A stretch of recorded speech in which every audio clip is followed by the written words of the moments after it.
I take it with composing, you're not just confined to one genre. You're kind of open to any sort of genre. Today it could be rock, tomorrow it could be classical. Yeah. Is that something that you deal with well? Is it good to be able to be so versatile? Yeah, I think actually sometimes for me that could be a bit of a curse. I think I am a sort of a jack of all trades, and there are composers out there, particularly within production music library, who've made a career being able to sort of cross lots of different genres. And I kind of see myself in that camp to a certain extent.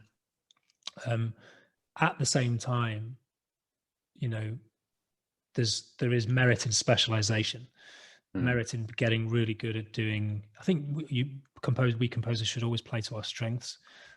So I'm generally deal within the world of real instruments. I'm first and foremost, clarinet, saxophone, first instruments, guitar, piano. So I'm suited to doing things with real instruments, and there's no point in me sort of trying to get good at writing techno because I don't listen to techno. I don't particularly Mm. like techno. So leave that to people out there who love it and sort of doing that all day, every day. And I sort of tend to sort of stick to kind of quite emotive stuff. I love funky music, and funk and soul, and anything sort of folk related. Like I did an album of music for Universal called Filmic Folk, which was emotive folk instrumentation, but with big strings and sort of real kind of filmic feel to it. Yeah. So focusing on that and playing to my strengths, but at the same time, there's something quite interesting. Like at the moment, I'm doing sort of a lot of sort of orchestral trailer music, but with rappers, and doing hip hop vocals.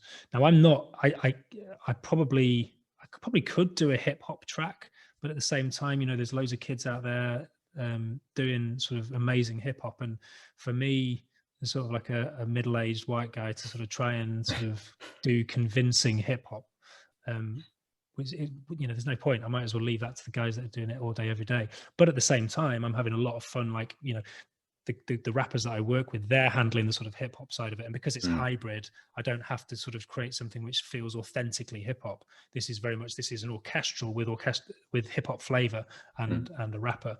So I love that challenge of being able to sort of work out, because I think I'm quite good at that, being able to sort of break a track down, listen to it constituent parts, and then rebuild it and sort of go, okay, well, this is what's happening here with this reverb, and these instruments are doing this.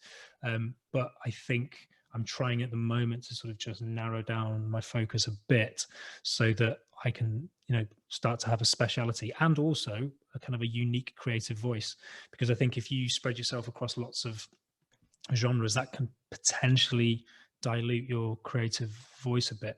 Mm. And I'm very much kind of in that sort of pursuit of sort of understanding and hearing what my kind of creative voice is at the moment. So yeah, I think I play to my strengths wherever possible. And as I say, I'm starting to narrow down the focus, but not too much, because I kind of enjoy doing, lots of different things, but then maybe the scope to, merge Yeah. those genres together.